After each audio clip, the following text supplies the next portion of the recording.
मैं Vikrant Rajgarsal, motivational spiritual speaker, business consultant, career guidance and life coach. Journey of life के इस episode में एक बार फिर मैं अपने व्यूअर्स का स्वागत करता हूँ। तो आज हम बात कर रहे हैं उस टॉपिक के ऊपर जो हर बंदे के जीवन में अप्लाई करना बहुत जरूरी है। जैसे जीवन में खाना खाना बहुत जरूरी है, जिंदा रहने के लिए खाना खाना, एक अच्छा आहार लेना बहुत जरूरी है, उसी तरह हमें हमारे जीवन में अपने गोल्स, अपने करियर को बेहतर बनाने के लिए, अपने बिजनेस में डेवलपमेंट करने के लिए और अपनी लाइफ को स्मूथ और अपनी लाइफ को बेहतर बनाने के लिए इस आहार की बहुत ज़रूरत है। जी हाँ दोस्तों, आज मैं बात करूंगा आपके साथ सेल्फ एनालाइजेशन के ऊपर कि सेल्फ एनालाइजेशन क्यों जरूरी है और खुद का विश्लेषण करना, अपने आप को जानना और हम आज जहाँ पे हैं और यहाँ तक कैसे पहुँचे और हम और आगे कहाँ तक पहुँच सकते हैं, अपने बिजनेस में कैसे गोल अचीव कर सकते हैं, अपने टारगेट अचीव कर सकते हैं। आप जॉब में हो, सेल्स में हो, प्रोडक्शन में हो, या आप एचआर में हो, अकाउंट्स में हो, कोई भी प्रोफाइल में हो, तो उसमें आप कैसे एक अच्छा काम, बेहतर करियर बना सकते हो। आप स्टूडेंट हो, चाहे आप अभी शुरुआती दौर पे हो, चाहे आप ग्रेजुएशन कर रहे हो, या आपने पोस्ट ग्रेजुएशन में हो, या आगे जॉब की तलाश कर। तो आइए जानते हैं क्यों जरूरी है हमारे जीवन में। एक चीज जानिए कि एक पार्क में एक रेलगाड़ी है, जो बच्चों की रेलगाड़ी हम देखते हैं घूमती है, तो वो दिन में 1000, 2000, 5000 चक्कर लगाती है पूरे दिन में और घूम के वहीं आके खड़ी हो जाती है।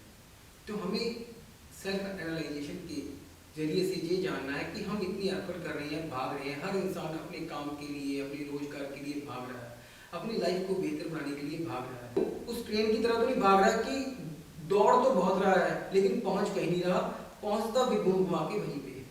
तो ऐसी 4 पॉइंट्स के जरिए मैं आपको बताऊंगा कि हमें खुद का विश्लेषण कैसे कर सकते हैं और कैसे हम अपने आप को बेहतर बना सकते हैं। सबसे पहले पॉइंट के जरिए मैं आपको बताऊंगा कि analyse the people who surrounds you, कि हमें सबसे पहले ये देखना है कि हमारे आसपास किस तरह के लोग हैं, किस तरह के लोगों के साथ हमारा उठना बैठना है और उनके साथ हम किस ढंग से डील करते हैं।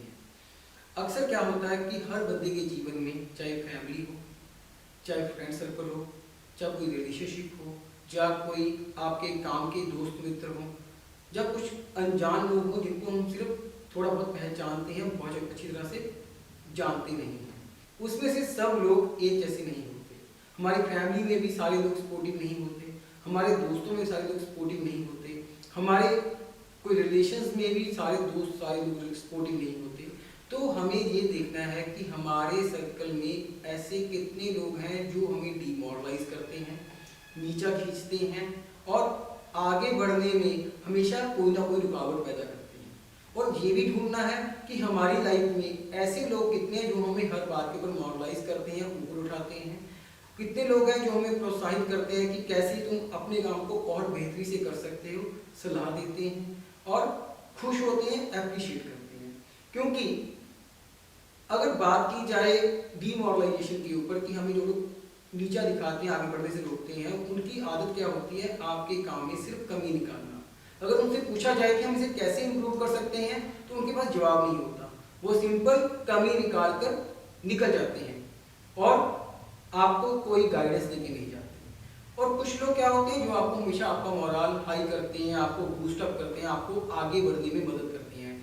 जैसे हमारे स्कूल में, कॉलेज में टीचर्स हो गए, हमारे पेरेंट्स हो गए, वो हमें हमेशा मोटिवेट करते हैं कि बेटा तुम ये काम बहुत अच्छे से कर रहे हो, लेकिन इसको और बेहतरी से इस ढंग से किया जा सकता है।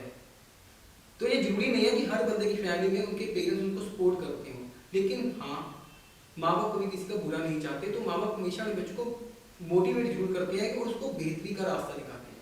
तो हमने हमारे जीवन में वो लोग ही चुनने हैं जो हमें मोटिवेट करते हैं, हमारा उत्साह बढ़ाते हैं और हमारे काम को देखकर अप्रिशिएट भी करते हैं और कमियां निकालकर उसको इम्प्रूव करने की सलाह भी देती हैं। ना कि सिर्फ वो लोग लेने हैं कि जो सिर्फ कमियां निकालते हैं और उनसे गाइडेंस मांगो तो उनके पास बताने को कुछ नहीं होता।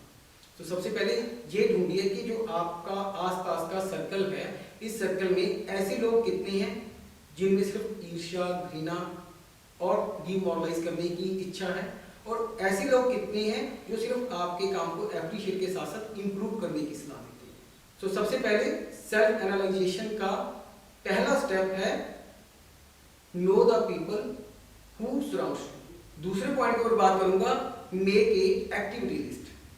हमने एक एक्टिविटी की लिस्ट बनानी है। अक्सर क्या होता है कि हम खुद का सेल्फ एनालाइजेशन नहीं करते। रीज़न क्या था, जब हम स्कूल में पढ़ते थे तो स्कूल में जो हमारे टीचर्स थे वो हमारे पेपर, हमारे एग्जाम चेक करके हमें एक असेसमेंट देते थे, एक एनालाइजेशन करते थे, एनालिसिस करते थे कि आप किस पोजीशन पे हो। लेकिन जब हमारा स्कूल, हमारा कॉलेज ख़त्म हो गया, उसके बाद हम अपने काम में भागा दौड़ी करना शुरू कर दिया और हमने खुद का विश्लेषण करना बंद कर दिया, खुद को मार्किंग देनी बंद कर दी। लेकिन इस बीच में हमने एक काम और छोड़ दिया कि हम जो एक्टिविटीज़ करके खुश होते थे, जैसे कि किसी बंदे को क्रिकेट खेलने का शौक है, किसी बंदे को बैडमिंटन खेलने का शौक है, किसी को स्विमिंग का शौक है, किसी को किताबें पढ़ने का शौक है, किसी को लिखने का शौक है। लेकिन इस भाग दौड़ में उस इंसान ने इन कामों को, इन एक्टिविटीज़ को करना बंद कर दिया, जिसके कारण वो बंदा स्ट्रेस में रहने लगा और खुद का विश्लेषण करना भी भूल गया। तो सबसे पहले जो एक्टिविटी आपको सबसे ज़्यादा पसंद है, जिसको करके आपको खुशी मिलती है, जिसको करके आपके मन को सुकून मिलता है, वो करनी शुरू कीजिए। आप क्रिकेट खेलते हो तो कोशिश करिए कि अगर आप हफ्ते में 7 दिन हैं तो 7 दिनों में अगर 7 के 7 दिन नहीं खेल सकते तो एटलीस्ट 1 या 2 दिन ऐसे रखिए जिसमें आप वो गेम खेलकर अपने आप को थोड़ा सा रिलैक्स करें और रिलैक्स करके खुद को मनन करें कि आज मैंने खेला और खेल के मेरे को क्या फील हुआ और मैं और कितनी एनर्जी अपने अंदर पैदा कर पाया और अपनी खुद की एक्टिविटी को और बेहतर कैसे कर पाया। Carefully analyse your money, time, efforts and resources. Self analysation में सबसे बेहतर जानने का तरीका ये है कि हम अपना पैसा कहाँ खर्च कर रहे हैं, क्यों खर्च कर रहे हैं, किस लिए खर्च कर रहे हैं, जो हम खर्च कर रहे हैं वो उसका आउटकम क्या आएगा, क्या उसका कोई हमें फायदा होगा इन फ्यूचर के नहीं। दूसरा, जो हम एफर्ट्स लगा रहे हैं, कहीं हम ऐसे एफर्ट्स नहीं लगा रहे हैं, मैंने आपसे पहले बात की कि एक पार्क में ट्रेन घूम रही है, वो सारा दिन घूमती है, चक्कर लगाती है, 10 या 5 चक्कर लगाती है, बच्चे उसमें बैठते हैं, घूम फिर के वो फिर एक जगह पे आके खड़ी हो जाती है। तो कहीं हम ऐसे एफर्ट्स तो नहीं कर रहे जो एफर्ट्स हमारे है तो बहुत ज़्यादा, लेकिन हम घूम फिर के वहीं आ जाते हैं। तीसरा, रिसोर्सेज। हर बंदे के अपने रिसोर्सेज होते हैं, हर बंदे के अपने लिंक्स होते हैं, अपना काम करने का तरीका होता है। लेकिन कई बार लोग अपने रिसोर्सेज ऐसी जगह पे खर्च कर देते हैं जहां से उनको कोई आउटकम आनी नहीं होती और बाद में वो सारी जिंदगी पछताते रहते हैं कि यार मैंने अपने रिसोर्सेज बहुत गलत तरीके से खराब कर दिए, खत्म कर दिए। अगर मेरे पास आज वो रिसोर्सेज बचे होते तो शायद मैं उनका बेनिफिट ले सकता था। सो रिसोर्सेज क्या हो सकते हैं? आपके लिंक्स हो सकते हैं, आपके पास कोई ऐसा क्षमता हो सकती है जो कि आप अपने लिए बचा के रख सकते हो, या आपके पास कोई रिसोर्सेज ऐसे कि किसी बंदे के पास कुछ प्रॉपर्टीज हैं जिसको वो यूटिलाइज करके अपने बिजनेस में ग्रोथ कर सकता है, लेकिन उसने किसी और काम में उसको खर्च कर दिया। तो रिसोर्सेज को जानिए कि आपके पास कितने रिसोर्सेज अपने काम में, अपने करियर में, अपने जीवन में आगे बढ़ने के लिए, और उसको सही ढंग से यूटिलाइज कीजिए। चौथा, टाइम। ये तो हम हर लोग जानता है कि टाइम मैनेजमेंट बहुत जरूरी है। अगर टाइम मैनेजमेंट नहीं होगी, डिसिप्लिन नहीं होगा, तब तक हम अपना टारगेट पूरा नहीं कर पाएंगे। ये तो बड़े बड़े वेदों में और बहुत सारे विद्वानों ने कहा है कि टाइम मैनेजमेंट बहुत जरूरी है, डिसिप्लिन होना बहुत जरूरी है। लेकिन हम लोग उस टाइम की कदर नहीं करते। अगर हमारे पास पूरे दिन में 24 घंटे हैं, 24 घंटों में हम अक्सर, तो अगर हमारे पास पूरे दिन में 24 घंटे हैं, 24 घंटों को निर्धारित करिए कि आपने अपने सोने के लिए कितना समय तय करना है, खाने का आपके अपने आप को ग्रूम करने के लिए, अपने आप को अपडेट करने के लिए कितना समय रखना है। और अगर आप पूरे दिन में 8 से 10 घंटे काम को देते हैं तो उन 10 घंटों में आपने किस ढंग से काम करना है। कहीं ऐसा तो नहीं कि अगर आपके पास पूरे दिन में 10 घंटे काम करने के लिए उसमें आप 5 घंटे फालतू जगहों पे खर्च कर रहे हो जहाँ से आपको कोई आउटकम नहीं आनी। कहीं आप अपना टाइम किसी कंफर्ट जोन में तो नहीं खत्म कर रहे हैं, किसी कंफर्ट में ऐसे हो जहाँ पे आप लगते हैं कि मेरे 10 दोस्त हैं, इनके साथ बैठ के मेरे 2-3 घंटे टाइम पास हो जाता है। तो कहीं ऐसी जगह पे तो खर्च कर रहे हैं कि जहाँ से आपका बाहर निकलने का मन नहीं कर रहा। तो सेल्फ एनालाइजेशन में तीसरा पॉइंट जानिए कि जो आपके रिसोर्सेज हैं, आपका टाइम है, आपकी मनी है और आपके एफर्ट्स हैं, ये आप कहाँ लगा रहे हैं। अब चौथा पॉइंट सबसे इंपॉर्टेंट जो मैं आपसे बात करूंगा वो है स्वॉट analysis, personal स्वॉट analysis. स्वॉट is SWOT।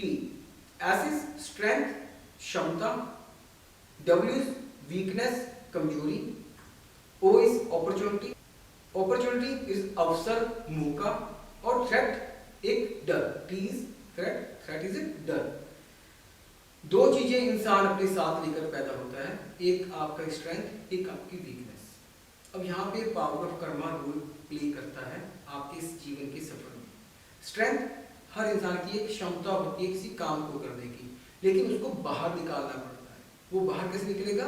एक अच्छे मोरल के साथ, एक अच्छी मोटिवेशन के साथ, और खुद का विश्लेषण करने के बाद। सब में क्षमता है कोई ना कोई काम करने की। हर इंसान अपने जीवन में वो हर टारगेट अचीव कर सकता है जो वो सोचता है। जो आपने सपने देखे हैं, जो आपके ड्रीम्स हैं, वो पूरे हो सकते हैं अगर आप खुद का विश्लेषण करते हो। अगर आज से 200-250-300 साल पहले बात की जाए तो कोई कहता होगा कि यार टेलीफोन नाम की चीज होगी जिससे हम फोन करके दूसरे का हाल चाल पूछ सकते हैं।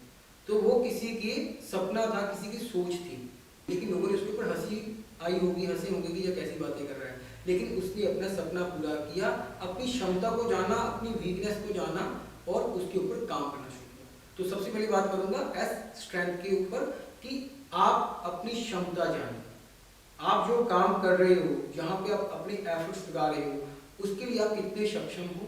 अगर कहीं कमी है तो उसको कैसे इंप्रूव कर सकते हो। दूसरा वीकनेस, कमजोरी।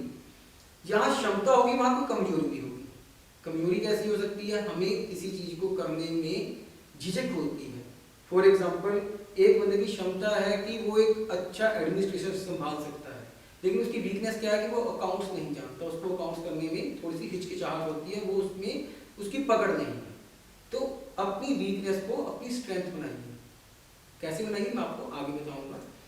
तीसरा, आपकी अपॉर्चुनिटी, अवसर, मौके, वो आप तभी पा सकते हो अगर आपको आपकी स्ट्रेंथ का पता होगा और वीकनेस का पता होगा। कुछ लोगों के पास ना बहुत पैसा होता है, वो क्या करते हैं, वो कई बार ऐसी चीजों में इन्वेस्ट कर देते हैं जिसकी उनको नॉलेज नहीं होती, वो अपनी क्षमता नहीं जानते होते, अपनी वीकनेस नहीं जानते होते।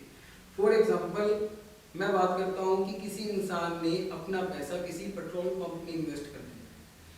उस बंदे को उस काम की नॉलेज नहीं थी, और उसने खुद का विश्लेषण भी नहीं किया कि क्या मेरे को ये काम करना चाहिए, नहीं करना, और काम शुरू करने के बाद भी उसने विश्लेषण नहीं किया।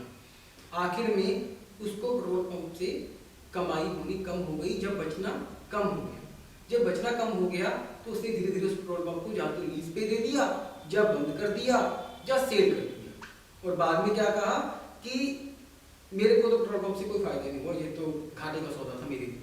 लेकिन अगर वो अपनी क्षमता समझता कि इस पेट्रोल पंप को शुरू करने से पहले मेरे को किन चीजों का ध्यान रखना जरूरी है, मेरी क्षमता क्या है, जो मैं काम कर रहा हूं इसको मैं कैसे सीख सकता हूं, और मेरी वीकनेस क्या है उसको मैं कैसे इंप्रूव कर सकता हूं। तो सबसे पहले क्षमता जानिए नाउ। और अगर क्षमता जानते होगे तो ही मौके पकड़ पाओगे, अगर वीकनेस पता होगी तभी मौके पकड़ पाओगे। चौथा आ गया थ्रेट, डर। डर हर इंसान के मन में है। जैसे मैंने आपको कहा कि एक बंदा एडमिनिस्ट्रेशन में बहुत अच्छा है, वो उसकी स्ट्रेंथ है, लेकिन वीकनेस क्या है कि वो अकाउंट्स में बेहतर नहीं है। वो बेहतर क्यों नहीं है? क्योंकि उसको डर लगता है कि कहीं मैं कोई एंट्री गलत ना डाल दूं, कहीं मैं कोई ऐसी गलती ना कर दूं जिसके कारण मेरी अकाउंटेंसी, मेरे अकाउंट बुक में मिस्टेक आ जाए और मैं कल को किसी नुकसान में फंस जाऊं। लेकिन इसका मतलब ये नहीं है कि हम इस पड़ाव में उसको सीख नहीं सकते।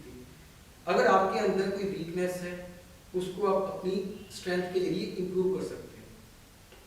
अगर आपके पास कोई मौका है उसको अपनी वीकनेस को पहले पकड़िए कि मेरी वीकनेस ये है। फॉर एग्जांपल, जैसे पेट्रोल पंप की आपको एग्जांपल दी, उसी तरह अपनी वीकनेस पकड़िए कि मेरी वीकनेस क्या है कि मेरे को सेलिंग स्किल्स की नॉलेज नहीं है। तो पहले उसको सीखिए, उसको अपनी स्ट्रेंथ में कन्वर्ट कीजिए, देन उस अपॉर्चुनिटी को पकड़िए। जब आप अपनी वीकनेस के ऊपर काम करना शुरू कर दोगे तो वो ऑटोमेटिकली आपकी स्ट्रेंथ में कन्वर्ट हो जाएगी, और जो आपकी अपॉर्चुनिटीज है उनको आप पकड़ना शुरू कर दोगे, और जो आपके डर हैं वो भी खत्म हो जाएंगे, क्योंकि जो वीकनेस थी वो डर थी, अब जो वीकनेस ही खत्म कर दी तो डर भी खत्म हो गया। तो दोस्तों, स्वयं का विश्लेषण करने के बहुत फायदे हैं।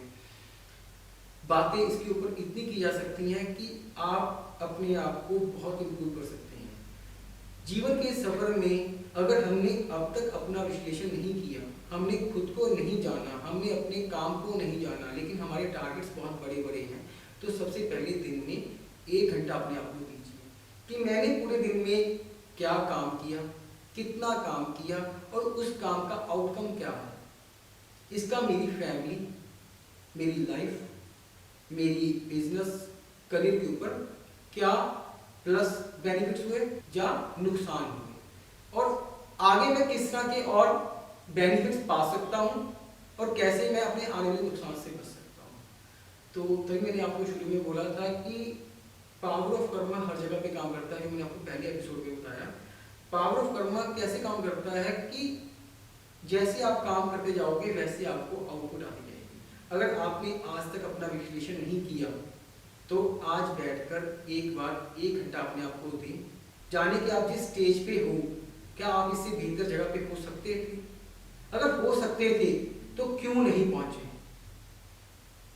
और अगर नहीं हो सकते थे तो क्यों नहीं पहुंचे। दोनों रास्ते।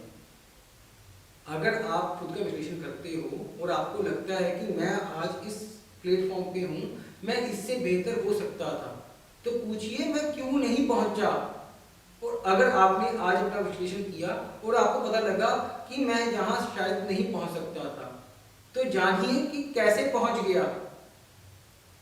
आपको आपका स्ट्रेंथ, वीकनेस, थ्रेट और अपॉर्चुनिटी चारों का पता लग जाएगा। उम्मीद करता हूं आपको मेरा ये एपिसोड बेहतर लगा होगा और आपने सेल्फ एनालाइजेशन की पावर को समझा होगा, और आप इस प्रोग्राम के जरिए अपनी सेल्फ एनालाइजेशन करना शुरू करेंगे। अगले एपिसोड में मैं फिर आपके साथ कुछ नया लेके मिलूंगा, जिसमें हम बात करेंगे रिलेशनशिप के ऊपर। क्योंकि अगर बिजनेस को सीखना है, करियर को डेवलप करना है, तो सबसे पहले बेसिक्स के ऊपर काम करना होगा। अगर मैं आपको आज ही बिजनेस की नॉलेज देनी शुरू कर दूं, बेसिक्स के ऊपर काम ना करूं, तो शायद आपको समझ नहीं आएगा कि बिजनेस को डेवलप कैसे करना है। टेक्निक्स बताना बहुत आसान है, लेकिन उसको अप्लाई करना बहुत मुश्किल है। तो मेरा मकसद सिर्फ इतना है कि आज बेहतर करो, आने वाला कल अपने आप बेहतर हो जाएगा।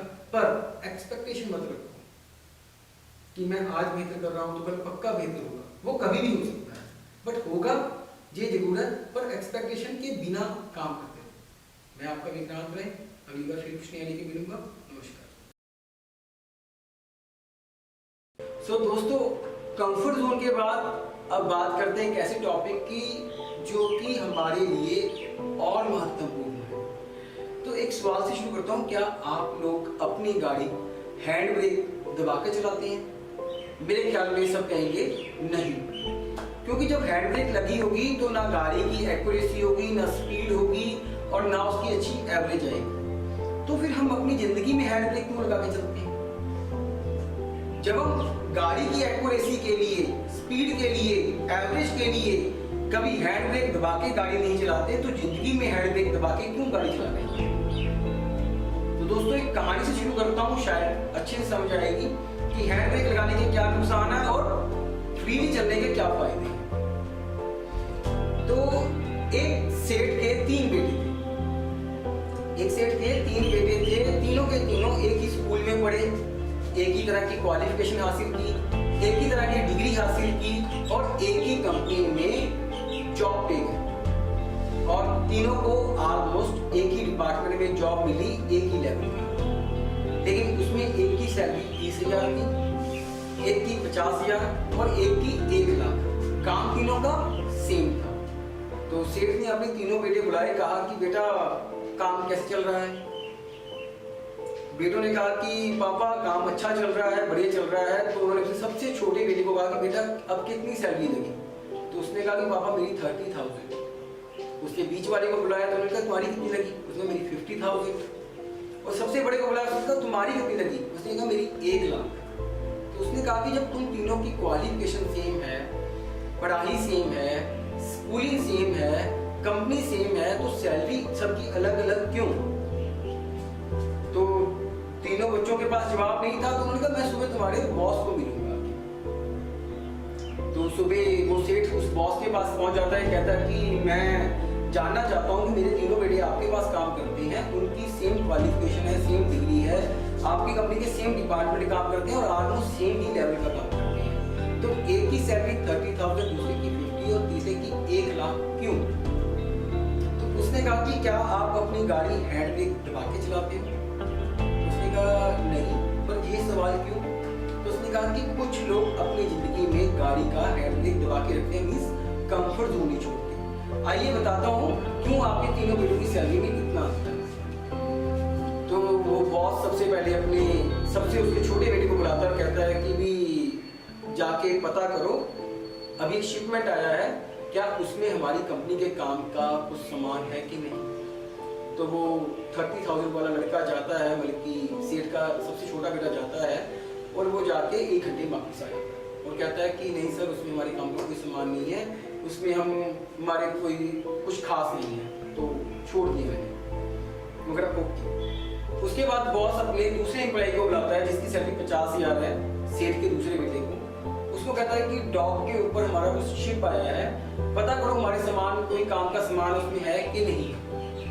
तो वो जाता है और 3 से 4 घंटे के बाद वापस आता है और कहता है कि सर कुछ खास सामान अपने काम का नहीं था, तो मैं छोड़ आया। तो चलो ठीक है। उसके बाद वो सबसे बड़े बेटे को बुलाता है सेठ के, अपने उस एम्प्लॉय को जिसकी 1 लाख सैलरी है, उसके कहता है कि डॉक के ऊपर शिप आया है, उसमें हमारे काम का कुछ सामान आप देख के। तो वो जाता है, 8 घंटे हो जाते हैं, 10 घंटे हो जाते हैं, 12 घंटे हो जाते हैं। तो सेठ पूछता है कि वो आया क्यों नहीं? तो मैं चिंता मत करिए, वो आएगा, बेफिक्र रहिए। तो तकरीबन 24 घंटे के बाद वो वापस आता है और कहता है कि सर ये लीजिए 5 लाख रुपया, मेरे पास सॉरी समय नहीं था आपसे पूछने के लिए, तो मैंने मौके पे डील कर दी और ये आपको पूरा प्रॉफिट 5 लाख बचा है। तो उसने बोला कि तीनों को बुला लिया। जब तीनों को बुलाया तो उसने सबसे छोटे से पूछा कि आपने क्या किया? उसने कहा सर मेरा ना वहां पे एक बंदा लगा हुआ था, मैंने उसको फोन किया, फोन पे सारी डिटेल ले ली, उसने कहा कोई खास काम पे का सामान नहीं है, कोई अपनी जरूरत का सामान नहीं है, तो मैंने उसको वही छोड़ दिया। तो क्या दूसरे को पूछा कि तुमने क्या किया? क्या सर मैं वहां गया था, तो मेरे को तो खास नॉलेज नहीं थी सामान की, तो मैंने सुपरवाइजर को पूछा कि कोई मेरे काम का सामान है, हमारी कंपनी के काम आएगा नहीं आएगा? तो सुपरवाइजर ने कहा कि तुम लोगों को भी काम का सामान नहीं है, तो मैं वहां से वापस आ गया। तो तीसरे को पूछा कि तुमने क्या किया? उसने कहा कि सर मैं जब वहां पहुंचा तो मेरे को वहां पे कुछ समझ नहीं आया, काफी सामान था, बहुत सारी चीजें थी, वुडन की थी, आयरन की थी, स्टील की थी, कुछ पुराने मोबाइल थे, कुछ टूटा फूटा सामान था, मेरे को समझ नहीं आया। तो मैं हर सेक्टर का एक बंदा साथ में ले गया, तो उनको बोला कि जो जो हमारे काम का है उसको साइड में निकाल। तो उन्होंने वो सारा सामान एक तरफ साइड में निकाल दिया। साइड में निकालने के बाद मैंने उसी सामान का ऑन द स्पॉट उसको सील कर दिया और सेल करके मैंने आपको ये 5 लाख बचा के दिए।